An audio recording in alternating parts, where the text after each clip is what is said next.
Bonjour, c'est Jules Lavie pour Code Source, le podcast d'actualité du Parisien.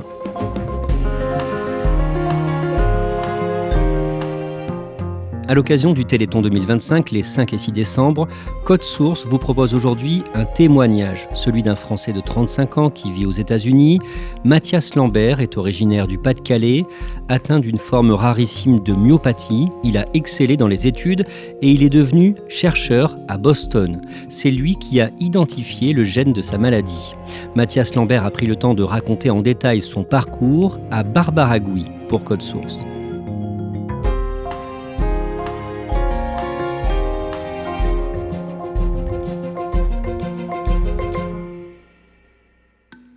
Je rencontre Mathias Lambert dans les locaux du Parisien. Il est en fauteuil roulant et il est tout de suite très souriant. Il vit à Boston et il est en France pour quelques jours pour faire la promotion de son livre dans lequel il raconte son parcours.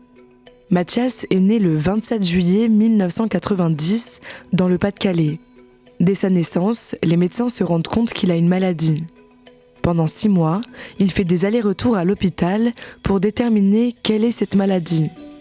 Mathias a en fait une myopathie congénitale, une maladie très rare, autour de laquelle il y a encore beaucoup d'inconnus. C'est sa mère qui lui explique comment fonctionne sa myopathie. C'est une maladie que les médecins n'arrivaient pas à m'expliquer. Et donc, elle a essayé de jouer ce rôle. C'était très, très difficile pour elle. C'est-à-dire que elle n'avait pas un diplôme de médecin, ni de chercheuse. Et donc, c'est avec des mots simples, en me disant qu'une partie de mes muscles ne fonctionnait pas et qu'il fallait faire travailler l'autre partie pour éviter que tout dysfonctionne. Donc, elle pourrait faire un très, très bon professeur de médecine. Ouais. Mathias grandit sans son père. Il s'est suicidé quand Mathias avait 6 mois. J'ai aucun souvenir de mon père, c'est-à-dire que je connais pas le son de sa voix, je connais pas son odeur, j'ai que quelques photos. Donc pour moi, d'un côté émotionnel, c'est plus un étranger qu'un père. Pour moi, ça a toujours été naturel d'avoir une maman, qu'elle m'élève seule. Donc pour moi, c'était quelque chose de très naturel. Sa mère est agent d'entretien dans un lycée. Elle ne gagne pas beaucoup d'argent, mais elle fait en sorte de faire plaisir à son fils dès qu'elle le peut. Elle devait faire un peu des sacrifices financier, c'est-à-dire qu'elle économisait chaque jour une pièce pour qu'à la fin de l'année on puisse partir une semaine en vacances. Elle essayait pour moi d'avoir une enfance entre guillemets normale, c'est-à-dire que partir en vacances, de découvrir des choses, et donc elle essayait à chaque année qu'on parte au moins quelques jours. Sa mère l'inscrit dans une école primaire classique. Elle ne veut pas qu'il aille dans un établissement spécialisé. Elle a tout fait pour vraiment que j'ai la même chance que les autres. Elle savait très bien que si elle allait me placer dans une école, entre guillemets, adaptée, elle savait que j'allais pas avoir les mêmes chances dans la vie que les autres. Et donc elle voulait me donner cette chance. Pendant les premières années de sa vie, Mathias ne se rend pas forcément compte de son handicap, même s'il a quelques difficultés pour marcher. Mais il se souvient l'avoir réalisé pendant un match de foot auquel il participe en école primaire.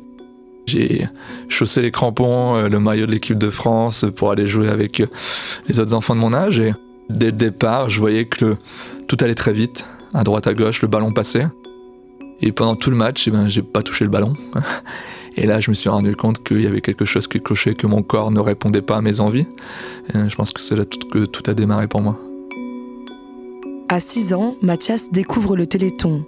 C'est un événement caritatif organisé par l'Association française contre les myopathies pour financer des projets de recherche sur ces maladies. La collecte est nationale, mais également locale. Ma nourrice de l'époque, Lucette, a créé le Téléthon dans la ville de Langness parce qu'elle avait vu qu'il n'y avait rien qui était mis en place à l'époque. Et elle s'est dit que il fallait un peu se bouger pour faire avancer la recherche. Et donc elle a créé le Téléthon avec quelques bénévoles. Et c'est là où je pense que j'ai rencontré d'autres personnes de mon âge aussi avec un handicap. Et ça m'a beaucoup aussi aidé à comprendre. Presque tous les soirs après l'école, Mathias doit aller chez le kiné. Donc le kiné était devenu beaucoup plus qu'un kiné, c'est devenu quelqu'un de la famille, et qui était là justement pour éviter que la maladie progresse trop. Même si j'avais pas envie de travailler, c'est-à-dire que après l'école, il fallait aller au kiné, et j'avais plutôt envie d'aller jouer dans la rue, que d'aller souffrir sur des machines pour que mes muscles puissent garder leur aspect normal le plus possible.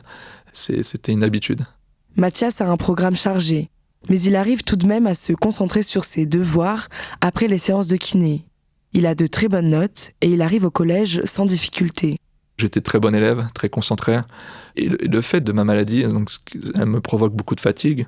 Et donc, par exemple, à l'école, les prises de notes étaient pour moi très, très difficiles. Au fil des années, j'ai développé une mémoire photographique. Et donc, j'absorbais comme une éponge toutes les infos. Et donc, au final, j'arrivais à remettre sur papier très facilement, plus rapidement que les autres, les connaissances. Et donc, j'ai toujours été très, très bon à l'école. Même si, comme tous les enfants, des fois, j'avais pas envie d'y aller.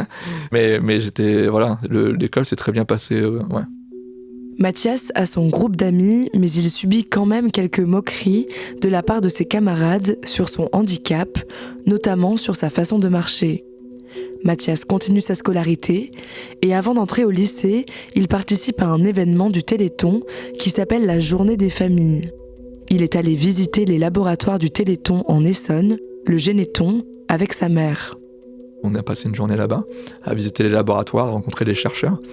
Et c'était très différent des discours des médecins que j'avais eus depuis, parce que les médecins me donnaient chaque année des mauvaises nouvelles, c'est-à-dire que la maladie progresse, mais on peut rien faire, il n'y a pas de traitement.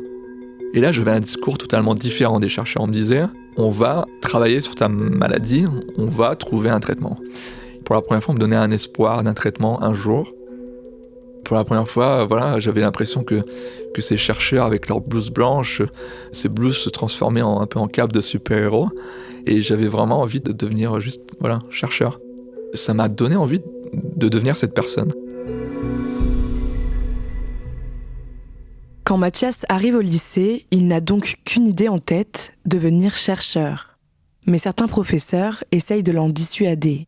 Et donc malheureusement, j'ai eu quelques professeurs qui m'ont dit « Bah non, peut-être change de voie parce que ça va être trop fatigant. Ça va être, c'est des longues études. Hein, Et moi je dis, moi je veux faire ça, c'est mon rêve. Et j'ai tout fait pour, j'ai travaillé, j'étais très bon en sciences. Je suis parti dans la science comme ça, vraiment tête baissée, avec cette volonté de devenir chercheur à l'âge de 15 ans. Sa mère le soutient. Elle l'emmène visiter les universités pour repérer les lieux. Ils ont besoin d'anticiper pour que tout se passe bien à son arrivée. À la fin du lycée, Mathias ne met qu'un seul vœu sur Parcoursup. La licence de biologie de l'Université des sciences et technologies de Villeneuve-d'Ascq, près de Lille. Il est accepté, on est en 2008, et il doit déménager. Il intègre un institut d'éducation motrice. Sur place, il a une chambre et accès à différents soins, comme un kiné. Ça se passe bien, et à l'université, il trouve tout de suite ses marques. C'était très très naturel, j'avais cette mémoire photographique, je retenais tout, pendant les examens, hop, je remettais tout sur papier. Ça se passait très bien. Après, je mettais aussi beaucoup de travail pour ça. Encore une fois, j'avais l'idée en tête d'être chercheur. Et donc, j'avais la niaque, je voulais vraiment réussir. J'avais ma place. Encore une fois, une scolarité à l'université, j'ai envie de dire, entre guillemets, normale. Mathias se fait un groupe d'amis. Il avance dans ses études et en 3e année, il décide de déménager dans un logement crous. Il se retrouve tout seul, la maladie évolue et il perd sa motivation et ne croit plus en son rêve. Il est de plus en plus en colère contre son handicap. Pourquoi moi ? Pourquoi c'est tombé sur moi ? Parce que j'avais rien demandé, quoi. Moi, je voulais être footballeur. Moi, qu'on me laisse tranquille. Et non, beaucoup de frustration parce que il faut se dire que j'avais des envies de courir et mon corps ne me laissait pas faire ça. Et donc, mon corps était devenu un peu une prison. C'est-à-dire que j'avais tellement d'envie de faire tellement de choses et à chaque fois, mon corps me disait non.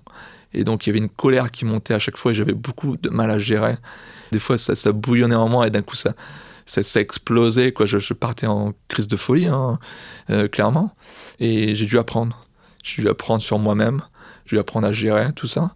C'est partie du handicap, de aussi s'accepter soi-même. Une personne lui redonne espoir. Son nouveau neurologue qui s'occupe du suivi de sa maladie. Et donc, il m'a vu pour la première fois dans cet état d'angoisse, de perte de confiance.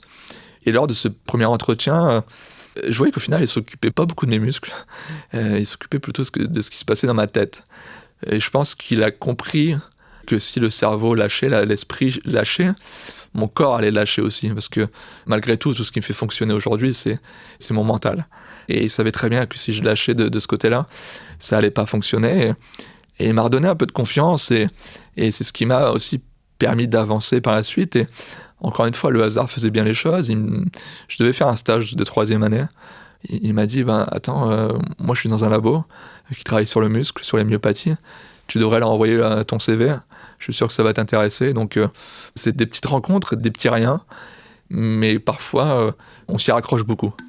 Mathias intègre ce laboratoire près de Lille qui travaille sur les myopathies. Il remonte la pente, il fait un master de recherche, puis il poursuit dans ce même laboratoire pour écrire une thèse. Il se passionne pour son travail et à 23 ans, il décide avec un ami d'aller visiter les États-Unis pour les vacances. C'est une nouvelle révélation pour lui. Après sa thèse, il veut partir travailler là-bas. La première fois que je suis allé aux États-Unis, le regard sur le handicap était très très différent. C'est-à-dire que pour la première fois, on me regardait pas quand je marchais dans la rue. C'est-à-dire, j'avais pas ces regards un peu détournés. J'avais pas ce regard pesant. Et je trouvais les choses beaucoup plus accessibles aussi sur place. Et donc je pense que ça m'a donné l'envie aussi d'aller là-bas. Ouais. Pendant qu'il travaille sur sa thèse, Mathias lit beaucoup d'articles scientifiques. Et à un moment, je suis tombé sur un article qui décrivait des patients avec les mêmes symptômes que les miens, dont on avait découvert la cause génétique. Et j'en ai parlé à mon neurologue, qui était mon médecin, mais aussi maintenant collègue. Et voilà, au détour d'une réunion, je lui ai fait j'aimerais qu'on séquence ce gène-là chez moi, ce serait peut-être la cause. Et il m'a dit oui, allez, on y va. Donc une prise de sang, on envoie l'échantillon en analyse, et puis pendant 3 mois, pas de nouvelles. Puis un jour, il m'envoie un message, il dit viens me voir, je pense que tu as trouvé quelque chose. Le 2 juillet 2015, Mathias découvre le gène qui est responsable de sa maladie. C'est une grande avancée pour lui. Il est très fier parce que ça lui confirme également ses qualités de chercheur. À la fin de sa thèse, il postule à une 30aine de laboratoires dans des pays anglophones. Et j'ai 3 propositions au final. Donc j'ai une proposition en Floride, une en Californie et une à Boston, à l'université de Harvard. Et je me suis dit que je pense qu'on vous propose une fois Harvard dans votre vie. Donc on refuse pas. Mathias intègre un laboratoire prestigieux à Harvard, à Boston. Il s'organise pendant des mois avant de pouvoir officiellement déménager. À 26 ans, il s'envole pour les États-Unis. Donc quand je suis arrivé à Boston, déjà je connaissais personne. J'ai dû louer une chambre dans un appartement pendant 1 mois. Le temps pour moi de trouver mon propre logement, de faire mes papiers de travail, etc. Donc oui, c'était un peu le système D. Mais je pense que j'étais tellement heureux sur le moment. Clairement, j'ai l'impression que j'étais capable de tout. Et donc j'étais porté par ça, par ce moment-là. Et c'est comme ça que ça a commencé. Mathias prend ses marques dans ce laboratoire qui ne travaille pas sur sa propre myopathie, mais sur la myopathie de Duchenne. Il se plonge dans le travail et une fois qu'il est bien installé, en 2019, il s'inscrit sur une application de rencontre. J'avais aussi envie de rencontrer l'âme sœur, j'ai envie de dire. Et je suis tombé sur une Américaine qui parlait français, parce qu'elle a vécu à Strasbourg pendant 7 ans, donc Sarah. Ça a matché tout de suite. Je m'y attendais pas. Je me disais toujours que j'allais être chercheur, mais je savais pas que j'allais trouver l'amour aux États-Unis aussi. Sarah et Mathias vivent leur histoire d'amour. Mathias ressent de plus en plus le besoin de travailler sur sa propre maladie, une forme très rare de myopathie. J'en ai parlé à mon chef et je pense qu'il attendait aussi ça de moi. Il m'a dit « je te soutiens à 100% dans cette démarche ». Et j'ai commencé de rien sur une page blanche. La première chose que j'ai regardée, c'est est-ce qu'il existe des recherches sur cette myopathie ? Il y avait quasiment rien et c'est comme ça que tout a commencé. Mathias étudie désormais ces 2 myopathies. Il travaille tout le temps. C'est-à-dire que c'était les journées, les soirs, les week-ends. Et donc physiquement et aussi psychologiquement, c'était aussi parfois très très dur. Parce que je mettais mon corps et mon âme dans le travail, j'adorais ça. Et le paradoxe de la chose, c'est du fait que je mettais tellement d'énergie, j'étais en train de faire progresser la maladie alors que je travaillais sur cette maladie. Et donc la fatigue que j'engrangeais avec le travail, la myopathie elle s'en servait. Et donc je devenais de plus en plus fatigué parce que je cherchais un traitement pour ma propre myopathie. Mathias fatigue. Après 8 ans au sein de ce laboratoire à Harvard, il décide de lever le pied et d'aller travailler dans un laboratoire privé sur la myopathie de Duchenne. Il doit prendre soin de lui, car sa maladie continue de progresser. Tous les ans, je perds un peu des facultés motrices. Mais encore une fois, j'ai la chance qu'elle ne soit pas trop dégénérative. J'ai encore du temps devant moi. J'ai encore plein de combats à mener. J'ai encore plein d'idées, de rêves à poursuivre. Mais il va toujours faire avec la maladie, malheureusement. Je me suis aussi rendu compte il y a 1 an, quand j'ai quitté mon laboratoire, où j'étais peut-être un des seuls au monde à travailler sur toute cette myopathie. Et d'ailleurs, je travaille toujours dessus. Mais je me dis que j'étais peut-être la seule chance pour moi. et qu'en quittant mon propre laboratoire, j'avais peut-être mis fin à mes espoirs d'un traitement pour moi. Je m'étais dit que c'était peut-être trop tard pour moi. Mais je me suis rendu compte que c'était pas trop tard pour les autres. Et donc là, moi, maintenant, ma bataille, c'est plutôt le combat pour d'autres. Depuis 2023, Mathias a aussi un nouveau projet, créer une collecte pour le Téléthon à Boston. Et donc c'est le premier Téléthon des Français de l'étranger à Boston. Donc c'était vraiment aussi l'envie d'exporter ce modèle français à Boston et de le partager avec la communauté française. Et au-delà, j'ai envie de dire, de récolter des fonds, c'était pour moi aussi une façon de sensibiliser le plus de personnes possible. Et encore une fois, notamment les plus jeunes. Je fais beaucoup d'interventions dans les écoles, dans les maternelles, dans les écoles françaises à Boston, pour justement introduire le handicap, introduire aussi la science, la recherche. Et j'ai vraiment adoré, parce qu'ils avaient vraiment un regard très très positif sur la différence. Ces gens-là sont peut-être les organisateurs du Téléthon de demain. Ils seront sûrement, oui, les citoyens de demain, et peut-être les décideurs de demain, les gens qui créeront des nouvelles lois, des nouvelles associations pour justement aider à inclure le handicap le plus possible dans la société.